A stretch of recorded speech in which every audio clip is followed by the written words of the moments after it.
Steven, I see you. So I'm live now. I'm sharing the link with you guys now. Then I'll just wait till. Good evening, everybody. Good evening. Good evening, everybody. For those of you that will be watching later, we do this every Monday and Wednesday. For those of you that will be watching later, we do this every Monday and Wednesday. This one, we are doing it on Thursday because of the network. Because of yesterday's network. Yesterday's network was nothing to write home about. I'm apologizing on behalf of all the service providers in Nigeria. You guys should forgive them. So I shared the link. You guys can join. Please, as you join, just introduce yourself. Hello, my name is Bolaji. Hello, my name is Steven. Hello, my name is Demola. So that I know who it is. Good evening, sir. Steven Samuel. Okay, sir. That's you.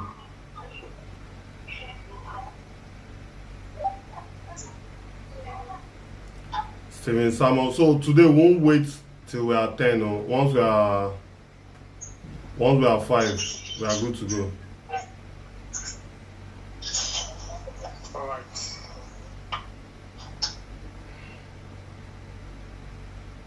Okay, I'm still waiting for people. I'm waiting. I've sent the link where you guys can join with the link. There's nobody here yet. I'm already clicking on it.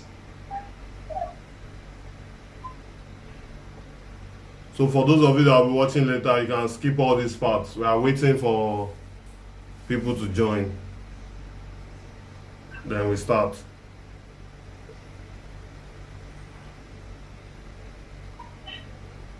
Please, as you join, introduce yourself. Demola, I've not seen your intro. Yeah, I'm the chief.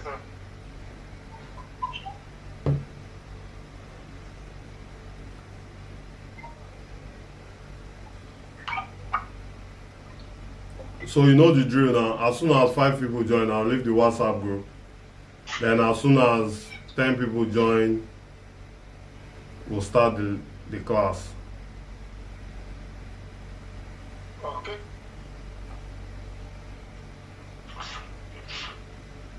Two people are in.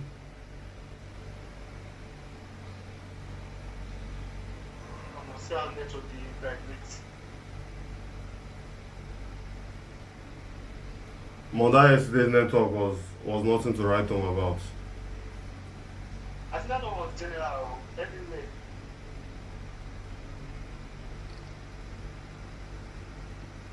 Like there was like a 1-hour break in between the class. I don't even know how people were able to join, Seth. Gilbert, you said you missed yesterday. Oh yeah, join. I've sent the link. Please, as you join, introduce yourself. As you join, introduce yourself, please. So that I know who is who. And I know, because I have experience with some of you, the lecture can tilt towards the personal experience I have with the person.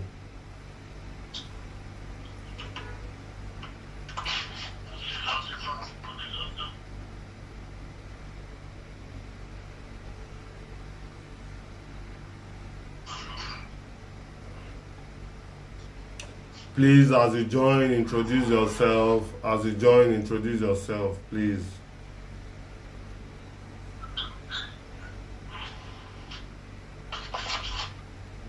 Ademola Jackson by name. As you join, introduce yourself. There are 3 people, there are 4 people now, but I'm only saying 2 names. And on YouTube, there's no way you can confirm who is on and who is not on.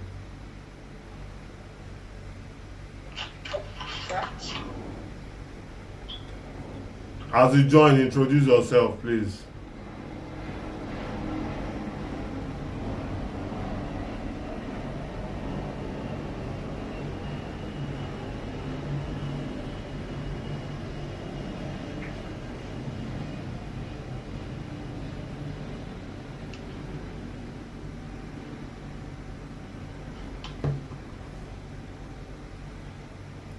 Okay, so I think because today's class will not be long, and because we are going to, some people are still going to watch it after we've recorded, I'm just going to jump straight into action and just talk about what we are here to talk about. So, we started yesterday, but I'm starting afresh because those of you here now, at least evidently, those of you here now, we are not the people that were here yesterday.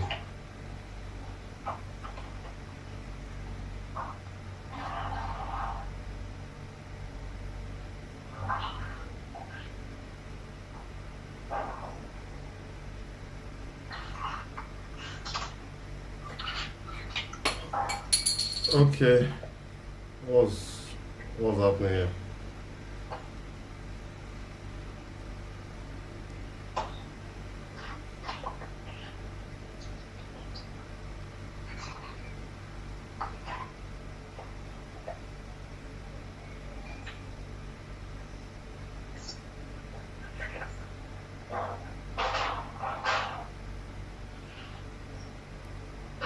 Please, I'm waiting for you guys. The people online are reducing. I don't know what's happening. Still online. Huh? Yeah, I'm still online. Yeah, but there's only one person here.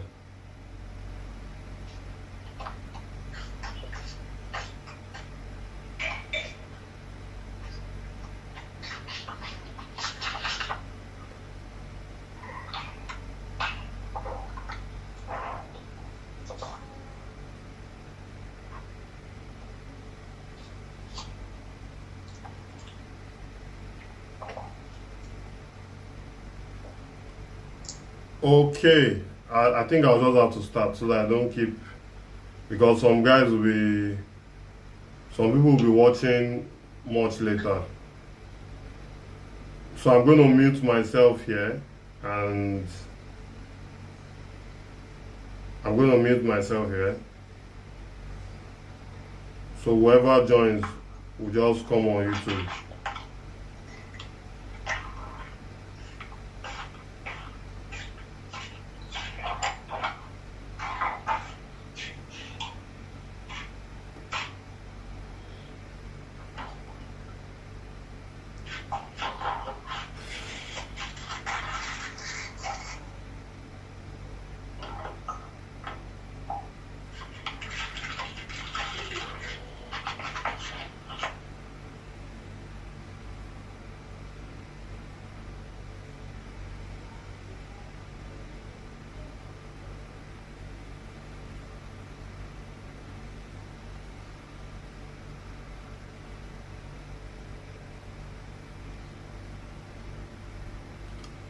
Okay, we still have three people.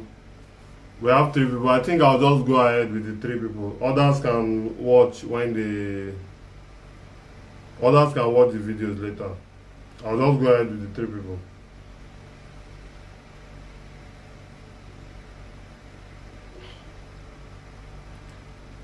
Okay, so today's topic, we are going to be talking about guerrilla filmmaking, and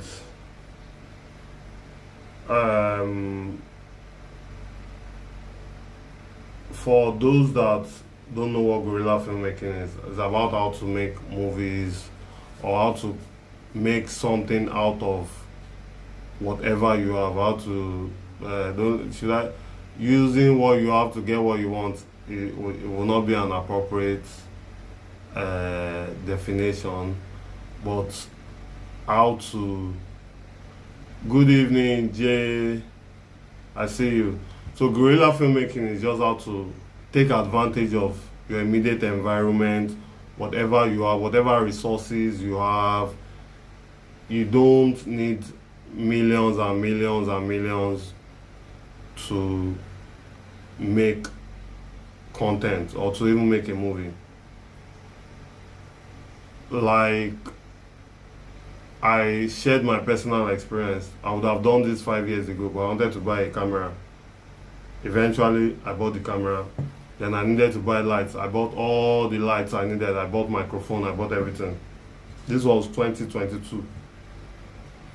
And yeah, 4 years ago, sorry. This was 2022. After buying everything, I now decided that, okay, I think I need a very big studio space to shoot this. And I moved into a bigger house 2 years ago and now we are shooting. Guess what? None of those equipment that I bought in that period is a part of this setup. As you can see, I'm not using any microphone, although I'll figure that out as time goes on. I'm not using any microphone. The lights I got, the lights are on the floor somewhere there. There's nothing. So why didn't I start? The question is because I wasn't ready. So guerrilla filmmaking doesn't have anything to do with expensive equipment. You need aeroplane, you need helicopter, you need a very good. The only thing you need is just a story to be a guerrilla filmmaker. And also you need to be very cautious of your environment. So for me, one of the examples I gave yesterday is that if you give me this cup and say this is the cup, this is the only thing we have to write a story, I'll write my story around. I can make this cup a magic lamp that when you rub it, the genie will come out of it. So when it comes to guerrilla filmmaking, the number one thing you need to take into consideration is, how do I take advantage of my immediate environment? That's, you see people that, for instance, I have a friend that has a Mustang and I'm planning to use that Mustang for a movie. I've told him, he has agreed that I use his car, but I have to cover the plate number. Now, imagine on the day of shoot, that guy gives me his car. Then for the entire day, we don't shoot anything. That is one of the mistakes that beginner filmmakers make. So in guerrilla filmmaking, before you even call the guy that, please, we want to use your car to shoot, it means everything is set. You don't call him, he will now park his car from morning to night. Then at the end of the day, it's either you don't end up shooting, or he brought the car in the morning and you are shooting a scene in the night. No, if you know you wanted him to shoot at night, then you just ask him to come at night. There was a time I worked with a PM, we were shooting a series, and the guy asked everybody to resume by 8 a.m. Meanwhile, there were some people that didn't have any business there until 4 p.m. Some people did not have any business until 10 p.m. Because it was a marathon shoot, we were shooting overnight. Some people did not even have any business until the following day. But this guy invited everybody there on the first day. That's not guerrilla filmmaking. So, first of all, you need to be able to manage people's time. You need to be able to manage resources. Then you also need to be able to take advantage of whatever it is that you have around you. As I speak to you, yesterday we had issues with network. Today we're having issues with NEPA. As I speak to you now, NEPA is on strike. But show must continue. That's like another slang that we use when we're making our movies. Show must continue. We will not allow, we won't say, because even if the only people that can make us wait is if the director is not around. Then if the DOP, in some cases, if the DOP is not around, we wait. But if the makeup artist is not around, we move on with people that don't need to do makeup. If the sound man is not around, we move on with scenes that don't require sound. If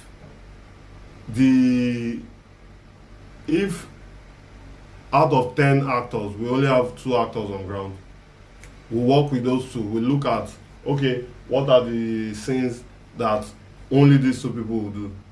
We face it, we do that, we move. There are some situations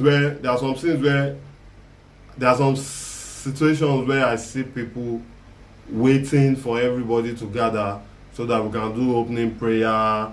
And now me, the way I'm not against prayer, but the way I pray is when I wake up in the morning and I'm going on set, I'll pray to God, please guide and protect me, let this movie be a success.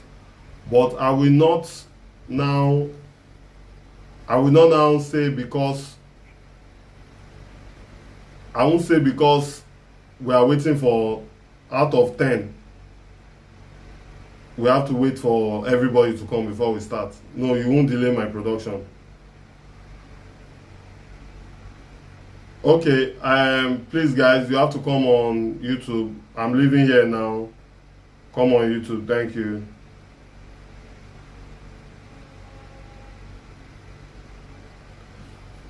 I won't say because we are waiting for everybody to turn up, then we'll start waiting. What if somebody had an accident? So one of the key things that we do as guerrilla filmmakers is that we manage time, resources and money, and we take advantage of our immediate environment. I asked a question yesterday. I said, "Oh yeah, you guys should answer in the live chat." I said, if you had 10 million naira, what equipment would you buy first, aside from the laptop? If you had 10 million naira and you did not have any equipment at all, but you had a laptop, a very solid laptop, you had 10 million naira, what equipment would you buy first? So as I'm waiting for the answers, let me continue. So I had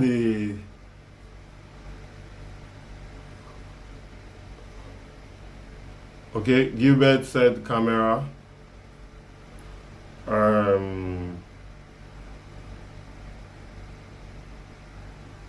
Okay, camera. So camera and light, Steven. Okay, we already have 2 answers. As a guerrilla filmmaker, we manage time,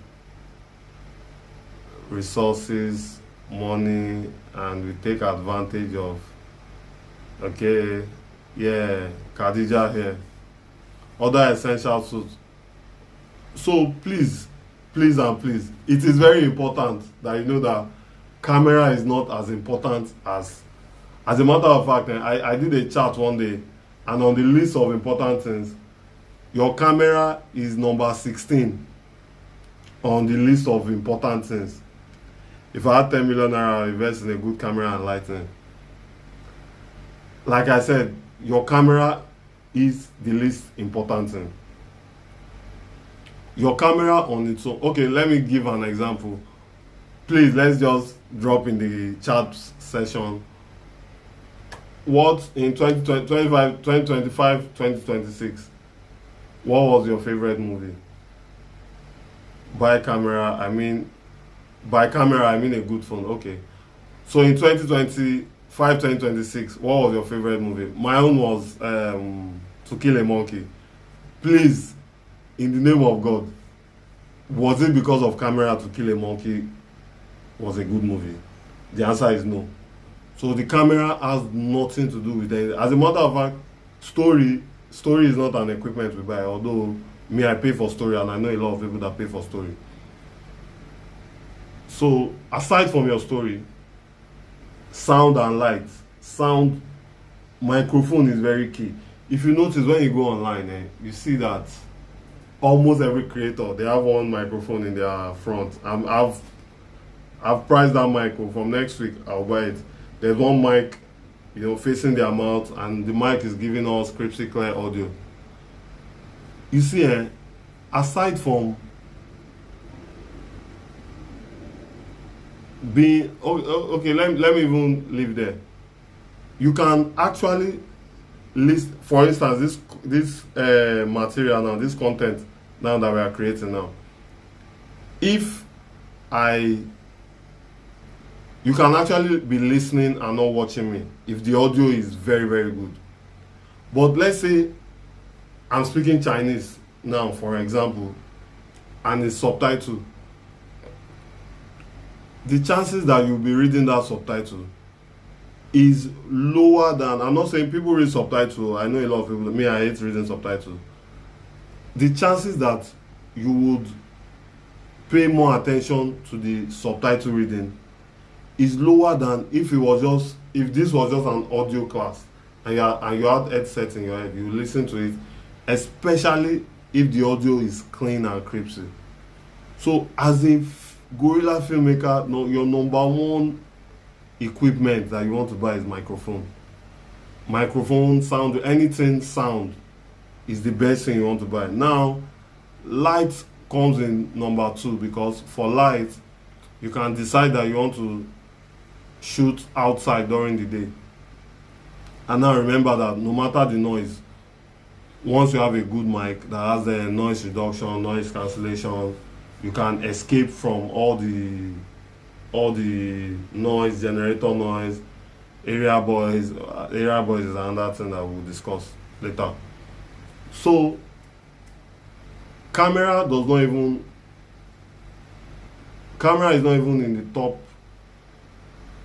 top 10, well, for a photographer, because some of us, I mean, while I was lecturing you guys at Studio 24, some of us are into photography. As a photographer, the number one equipment you want to buy is your camera. But as a filmmaker, there are 1 million other equipments you buy. You buy, and remember that as a filmmaker, unlike a photographer that you can have one camera for 5 years, 10 years, as a filmmaker, almost every 6 months, your camera is already out of date. So for Gilbert, was it Gilbert that said camera at first? So let's say, yeah, it was Gilbert. So Gilbert, let's say you buy a camera. What camera would you buy? And how much would you spend on camera? Just based on the assumption that you bought a camera. Then from next week, I would like to be bringing people on live so that we'll have a live chat, so it's more interactive. I think if we're having the interactive conversations, it might be more interesting. So if you are interested in joining me live, you can just indicate here, but you can also indicate in either the comment section, or you know how to reach me, for those of you that know how to reach me. So Gilbert, is Gilbert here? I said, what camera would you buy? Then we'll now move into I've not even started with this note, but maybe I should be going through the notes. Then when I look up and I say any comments. So first of all, ultra low budget, you need to be able to manage money. And this will reflect in your story. For instance, I once had a friend that wrote a story about bombing a warehouse. We burn the warehouse, set it on fire, the helicopter will come and take the bad guy away, and all that. And I told this guy that, please, this film will take us 10 years to shoot. And truly, I think this is like 15 years, or between, it was 2025, this is 11 years down the line. 2015, 11 years down the line, we still have the story somewhere. So you need to, while you are even writing your story, you need to consider some things. For those of you that know Ruth Kadiri, how many of you watch Ruth Kadiri movies? You will notice that is a gorilla setup, even though their own gorilla is already turned into like a baboon. One house, one office, everything happens indoor in an estate. Simple. As against something like Jagun Jagun, that you have 200 people on set. On a standard Rukadri project, you have about, at most, 6 people, 7, that's all. Some, you just have 4 people. Please, am I still live? Nobody is chatting on. Are we still together? If you can hear me, please. Just indicate that you can hear me. So on a standard root cadre film, you can't even have 10 actors, because they are considering that, okay, we are going to pay 10, let's say each actor is collecting 1 million naira, for instance. They are calculating that, oh, 10 million. On my own project, once I have 4 major actors, the remaining people are my family and friends. On the acting side though, the crew are majorly my students, my staff, my G's, people that I know that if I'm shooting a movie and I tell and this person is not invited, the person will be angry with me. Oh yeah, come. I'm shooting a movie and ordinarily the guys are always around me. But I will not go and bring in somebody from, sorry, I will not go and bring in a celebrity director. No, we'll use the student director. I'll just be there to supervise and make sure that my money is being put into good use. So I have my squad that, and by my squad now, I mean some of you have worked with me before. You know that with my squad and my resources, we can actually make a movie without spending 1 naira. However, for the movie to be a success, yes, there are levels of success. I will explain that in a moment. For the movie to be a success, we need some faces, some people that once you see them on the poster, you want to watch the film. So for the movie to be a success, we need some celebs. That's the only reason I'm bringing in and spending extra cash. Then we need nice location, nice cars. That's another reason why I'll spend extra cash. But if I decide that I want to do it inside this my estate, I think I would be able to achieve something like achieving a lot with less. I'll be able to do that. So as a guerrilla filmmaker, you need to know how to manage funds, even from your story.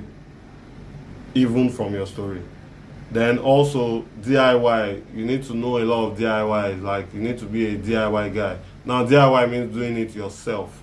For those of you that know me, you know that I can do a lot of stuff. So that is another criteria to be a guerrilla filmmaker. Now a lot of stuffs, editing is like the hardest part of this our job. So I try I don't edit for people. I don't do commercial editing because I don't do commercial editing for people that don't value it. Now if you are willing to pay premium, yeah, I'm your guy, I'm your editor. But if you are looking for the cheapest editor that can deliver it fastest and that can do a good job, I'm not your guy. However, I still have editors that edit for me that are good, cheap and fast. Now they are only cheap because of our relationship, not because they are broke, and because also these are people I trained in the past, and that's why I do a lot of this training, because trust me, my reward is not it was before that teacher's reward was in heaven. Now our reward is here. So I have a lot of guys that I've trained, that I still train, and all these guys want to be a part of my production. So for me, I get them easily. And so I'm not to edit. Here I'm going to teach you guys some basic editing techniques in some other classes. But you see, the most important thing about editing is knowing that what you are shooting is editable. the moment you know that this thing I'm shooting is, it can be edited, because some people, they will go and shoot something and they're expecting magician, miracle worker, but they don't know that it's a miracle worker they need, or a magician. They think they need an editor. So as a guerrilla filmmaker, as a matter of fact, you already know your shot. This is the shot I want. This particular close-up shot is what I want. So the moment someone start telling that, okay, we are done with close-up, let us do wide angle shot, or let us do over the OS, let's do medium. So you tell them, no, I don't need this shot.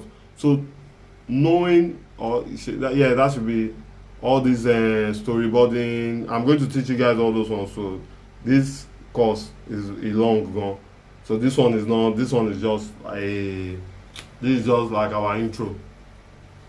So for me, for those of you that know me, a lot of you know me that before every shoot I do a storyboard, especially shoots that I don't intend to waste time, or any shoot that I hire a lot of amateurs when I'm working, and some of you know. So when I'm working with amateurs, so if I'm working with a first time director, and that's the director's first time of directing, I'll give him a storyboard. There is no way that director is going to mess up my shoot when I've given him a storyboard. There's no way it's going to happen, because you already have everything. Why? If I say, okay, my storyboard says close-up shot, and I see you shooting a wide shot, we are going to have problems. And for those of you that have worked with me before, you know that I always sack people on set too. I sack directors, I sack DOPs, or at times I change their department. It's not because I'm a bad person. I'm a very good guy, very holy guy. But it's because I don't just want problems. I don't want to get into trouble after the shoot, because once the shoot ends and we are moving into post-production, you'll be regretting why you didn't sack all those people. Moving to the next, doing it yourself.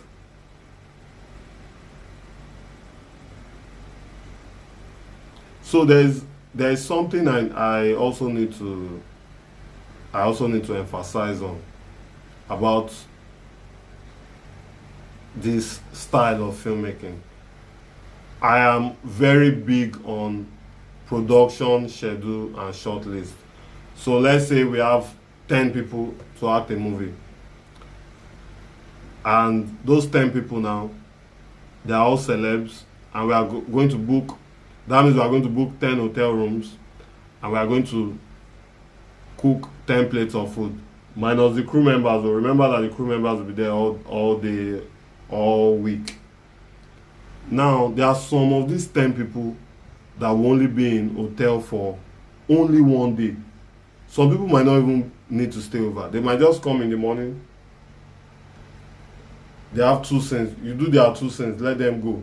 So when planning your shoot, you don't shoot. I've seen some directors shoot in order of celebrity. That okay, the celebrity is around, let's shoot the celebrity. Or seniority, maybe there's one old man on set. The old man, he has been around since morning, let's shoot him, so that we cannot be shooting the younger actors. Let's shoot the old man. The proper way to go about it is the people that have less sins, let's shoot them and discharge them. So that, please, if you can hear me, or I've not seen any sign that anybody can hear anything. If you can hear me, just indicate, say something so I know. Please let everybody try and say something, because I'm seeing that I'm not even seeing any activities. Let me confirm that we are still online. Okay, we are online. Please indicate if you can hear me. So the way you go about this is that the people with the least sense listen logically. If let's say there's a policeman now and he has one scene, and that one scene is at the end of the movie, please, you don't even need to invite him yet. Invite him towards the end of your film, because it's always good to shoot the end of your movie towards the end, not last. I like to shoot it last, but I also prefer to shoot it towards the end, because while you are shooting, some things can change in your story. Maybe an actor could not make it and you have to kill the actor off. So if you had shot the actor at the end of the movie, you might need to reshoot. But if you keep your last scenes till towards the end of your movie, trust me, you are not going to regret it. So let's say, for instance, I have two actors that only have two scenes. I don't mind freeing them and giving them transfer money, as against keeping them and you have to feed them, accommodate them. Sorry, you people, I like to feed people, because some people always ask me that why is it that I'm always complaining about food. Please, when you come on my production, you eat and you explode. So it is always better to reduce the luggage. By the time you are reducing those luggage and the actors leave, the ones that don't have a lot of sense, you would find out that you just saved yourself hotel, accommodation, and some stress, because all these celebrities, they always have negative, some of them have negative wire, some of them have positive wire, and when they clash, they will disrupt your set. So it's always better to free them. As they come, you free them. As they come, you free them. Then also, another trick I use this one a lot. My lead character is always a new face or an upcoming actor. And the reason is that your lead character is most likely staying from the beginning of the movie to the end. So I get a lead character that stays from beginning to the end. First of all, they will be cheaper. Second of all, they don't mind sharing rooms. Third of all, they will mingle with other actors. Less attitude. But if you have a celeb doing that, I'm not talking of Netflix and cinema. If you have a celebrity playing your lead role, and it happens that that celeb by mistake has an issue with another actor or a crew member, that location is going to be that location is not you are not going to have fun. That location is not going to be fun for lack of better words to use. That, let me just use less fun. Trust me, those locations, once one celebrity is fighting with a crew member or is angry with a crew member, or a celebrity, two celebs are fighting with each other, you don't want to be the one settling the fight. So another thing is speed and secrecy. So if I were to shoot at, say, Agege under the bridge, for instance, as a guerrilla filmmaker, I might go there, shoot what I need to shoot, and nobody will even know I'm shooting. However,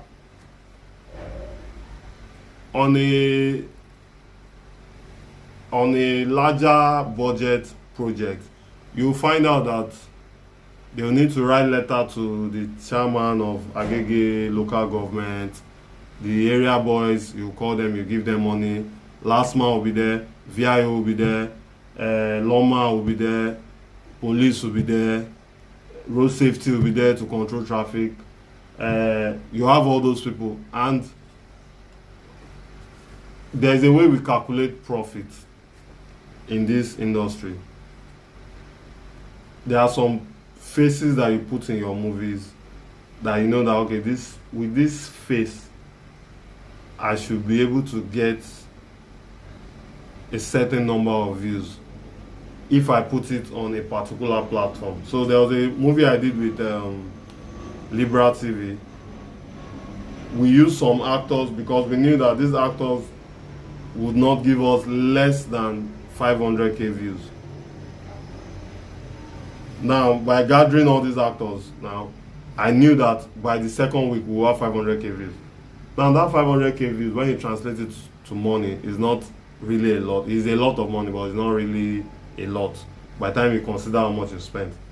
Now, if we had found ourselves in a situation where we had to write letter to local government chairman because they will collect money, police will collect money, last man will collect money, MC Oluomo will collect money, some people will collect money on behalf of MC Oluomo, road safety, VIO, all these people will not come free.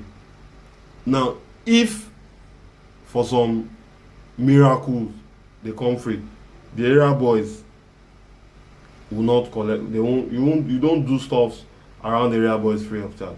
Even hanging camera on your neck, so they're already observing. The moment you turn on the camera, you are paying.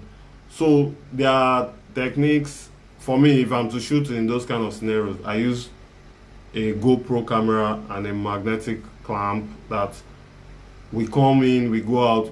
By the time we are even leaving, they are still wondering that what's going on, and we are done shooting.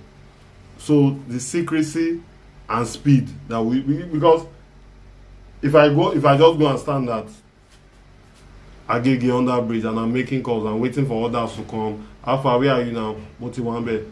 People will start coming around. That's not when I'm shooting film. Now imagine that I go there with camera and I'm waiting for people. Where are you now? We should have shot this thing before. You find out that you people are still setting up. You've paid the first set of area boys. Why you are setting up again? The second set to come again. Why you are setting up the third set? Before you know it, all the area boys have collected money and you guys have not done anything.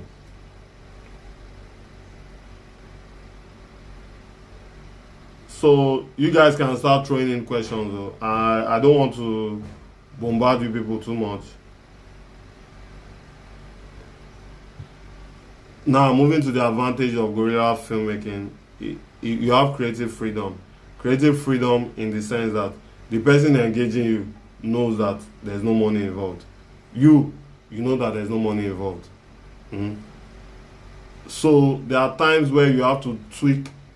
Okay, the story is designed to happen inside an aeroplane, and you decide that, okay, can we do it in a BRT bus? Even though I don't recommend all those kind of stories. Can we do it in a BRT bus? Okay, yes. Can we do it in a downfall bus? Now, because all of us know that there's no money anywhere, everybody will come in line that, okay, let's change this story here. And in most cases, you see all these writers that don't like them changing their story, please run away from them. Because they'll go and write some stories that you need money from World Bank to finance or money from CBN. They'll write story, then they'll start complaining that they watered down my story. Nah, lie, your story was so expensive to shoot. And if we had waited, we'll just see that we are waiting, and at the end of the day, we just waited in vain. No money. So you have creative freedom, cost effective, authentic feel. So let me talk about it. This is like my favorite part. So the way I do my casting, I like to cast people in roles that they have done before and they have done well in the roles. I will not cast somebody that is trying something for the first time in a guerrilla movie. That opportunity is not there. You would have done it for me to see. And you would have done, so if you acted a gate man for somebody before and I'm inviting you to come and act on my movie, be rest assured that you're acting as a gate man. Now, if you want to act as a Yahoo boy, let's say you acted gate man before, now you want to act as a Yahoo boy, you must have also acted as a Yahoo boy somewhere else before. I will not take the risk of action, cut, let's do it again. Okay, let's try it like this. Why don't you do it? No, there are other avenues for that. You will not come and use my production as the experiment.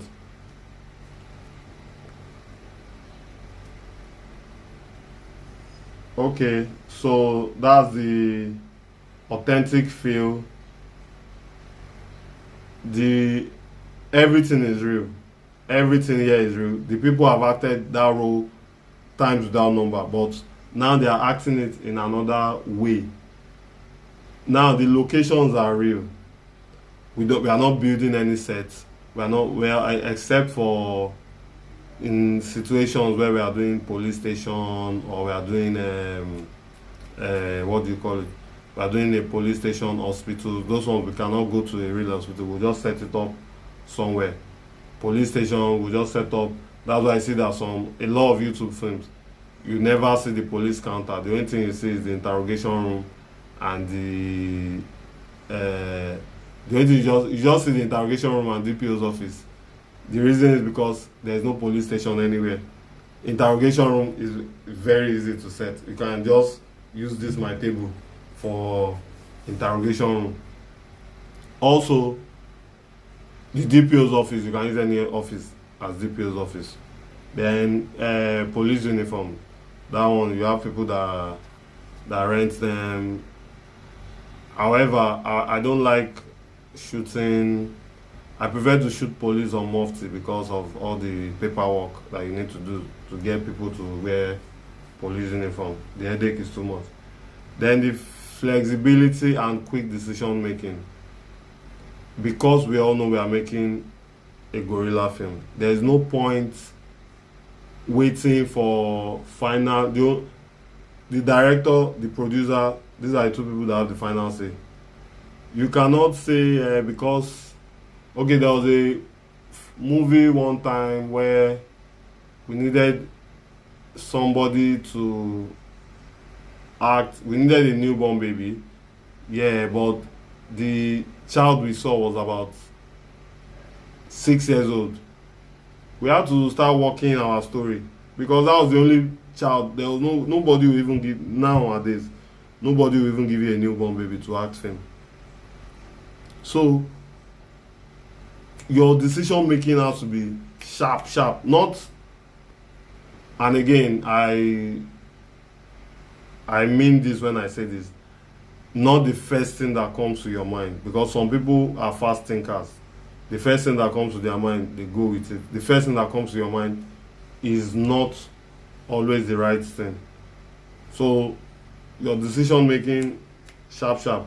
Please don't start asking your questions, or I intend to end this by, I mean, this is supposed to last for 1 hour, but this is already 15 minutes. So you can start asking your questions now while I try and round up for today.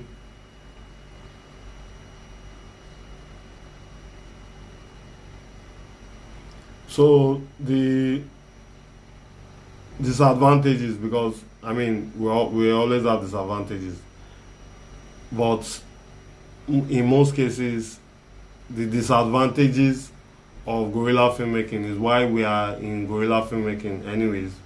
One is lack of funds. Number two, legal issues. So let's say you go and shoot somewhere without permission. That one happens a lot. Then the owner of the place now sees their place on TV. They can drag you. Limited resources, lack of funds, distribution, all those. 90% of the times, guerrilla films get rejected on all these big platforms, and the reason is that when you watch a guerrilla film and you watch a standard film, you see the difference. If you watch a Ruth Kadiri film and you watch a Kula Afolayan film, you can tell the difference. Now both of them are making money, don't get me wrong, both of them are making a lot of money, but the difference is that Ruth Kadiri needs to make a lot of movies to cash out, while Kula Afolayan can just make one movie a year and he'll cash out. That's the difference. Then number two, you are your own platform. The people that would give you platform are your G's, people around you. Those movies, some of them might not even pass on African Magic. I mean, the quality of recurring films are great, but I mean I'm talking of other people that uploading on YouTube is a different ball game from when you shoot and you take it to say African Magic or Rock TV that they should buy it. Uploading on YouTube, I've seen situations where people uploaded film on YouTube. It was when on YouTube they were telling me about the mistake. I made this mistake. If you had known, you would have done that. Why didn't you do the due diligence while you were? Why didn't you do the due diligence before uploading on YouTube? So, uploading on YouTube, you are your own gatekeeper. The only reason you will not upload on YouTube is if you don't want to upload. But by the time you start sending your movies out to distribution platform, you start facing the challenges of the sound is low, go and increase it. The sound is too loud, reduce it. The picture is not sharp. All those ones are what you face. So most times, guerrilla films are films that we, just what's the word to use? Now, I don't want to say just to show workings. Yeah, let me just say to show workings, because I've made a lot of this kind of movies and they have given me opportunities to make bigger movies and bigger projects. So I don't want to say so to show people that you are doing something. It's usually for me it's usually to create a portfolio. When I make a movie, there's a 99% chance that from that movie I'm getting another job. So when I make for myself, I don't just say, okay, because we did not spend money, let's just do it anyhow. No. I try to manage, even though managing of time and resources is not a bad thing, but some people see it as being cheap, being poor, what kind of stupid, how can you shoot a film in 3 days? Yeah, there are a lot of people that have those mental. I used to have that mentality until I started making the films. If you camp your friends in a hotel for 5 days and you guys are balling, you will understand why people shoot films in 3 days. Because at the end of that 5 days, you'll be broke. At the end of the 3 days, you'll be broke. So, I don't see anything wrong in making a movie in 3 days, as long as it's a good movie. The number of days we used to make it has absolutely nothing to do with the final product that we are making. So, how is...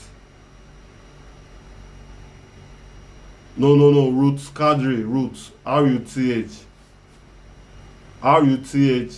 Kadri, then Kadri, normal Muslim Kadri, K-A-D-R-I. Please, these are not the kind of questions I expect, though. Please, you guys should, the remaining 5 minutes, you guys should ask questions. We are done. Then we'll continue this topic next week. Then I'll try and do like a proper talking head video explaining all these things. Then I'll share some of my behind the scenes of when I'm doing this kind of movie. Roots, like roots in the Bible. Kadri is like another pronunciation of Quadri in Nigerian Muslim Yoruba. Okay, please, questions, we are rounding up now.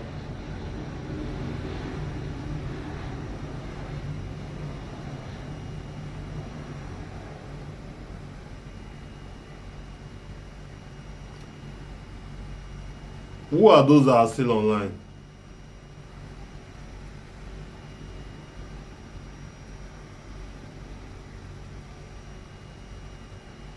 Okay, since there is no question, let me just continue, and when the time is up, I'll...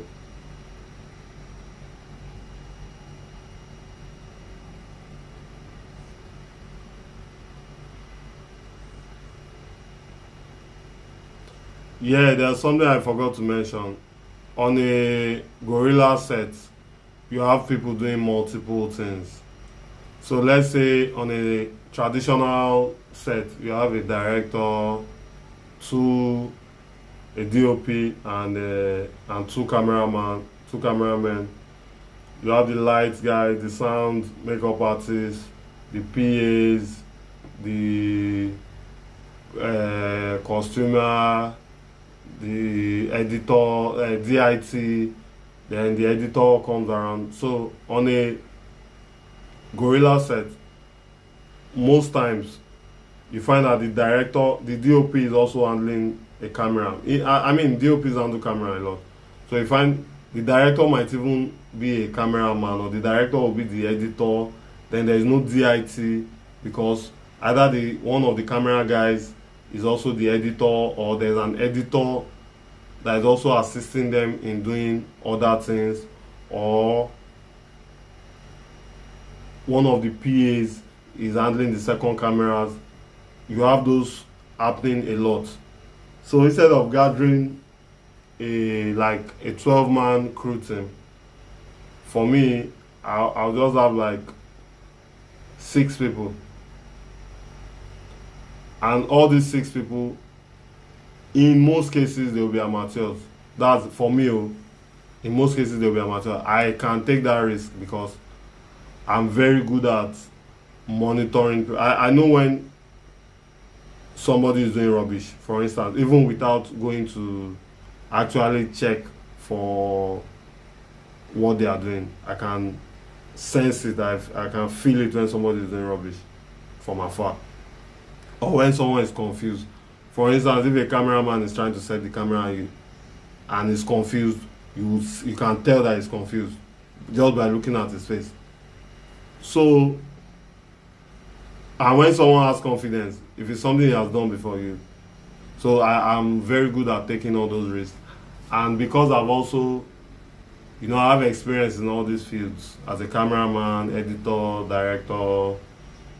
Because I have experience in all these fields, I can actually say, okay, let me risk it. If you tell me you've been shooting for 10 years, even though you've never handled the camera before, I can risk you on my set. If we agree on funds anyway. Okay, so this is ending in 2 minutes, or maybe I should just end it now since you guys don't have any question. Please, if you have any question, ask. If you don't have a question, you can just wave bye-bye so that I know that I'm ending this. Then we'll continue. Maybe we can.